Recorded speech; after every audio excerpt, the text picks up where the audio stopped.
So pathology is very important in diagnosing lung cancer. Obviously, we're the ones that get the tissue. We make the diagnosis. We perform the molecular testing, which is obviously very critical to determine if a patient has a molecular alteration that might be amenable to a targeted therapy if they're at a stage that they need that.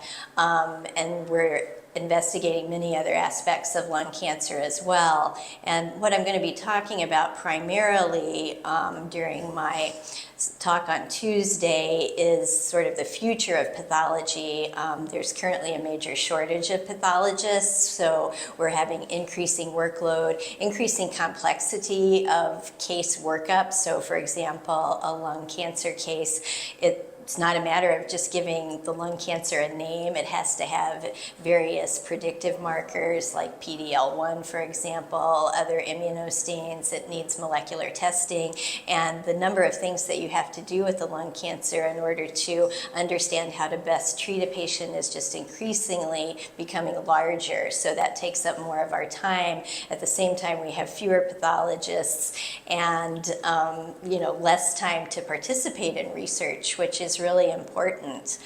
So the role of the pathologist in translational research, traditionally the pathologist is kind of the link between clinical and basic sciences. So when we get a lung cancer, for example, we're looking at it under a microscope and you're trying to determine, why did this lung cancer behave more aggressively? What's different about this one in regard to treatment response? So we're trying to tease all of that out, apply the molecular knowledge that we know, apply other features of the tumor like the stroma, the lymphocytes, and things like that. Do those have meaning? And that's ultimately led to immunotherapy development, which is a mainstay now.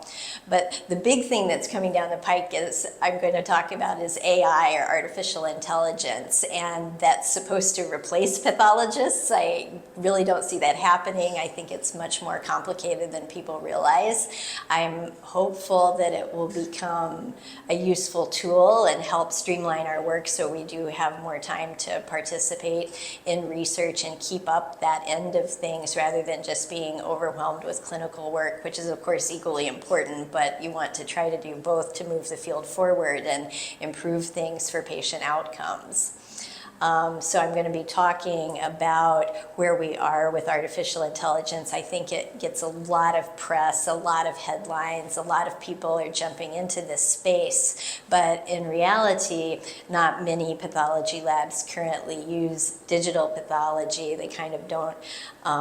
It's a lot of outlay from a financial standpoint to incorporate digital pathology in your lab, and then having digital pathology is not the same as having computational pathology or artificial intelligence that you can then apply to the specimens on either a research or a diagnostic level. So I'm going to be talking about where we are with that and some of the barriers to implementation and just kind of a reality check on where we are with that.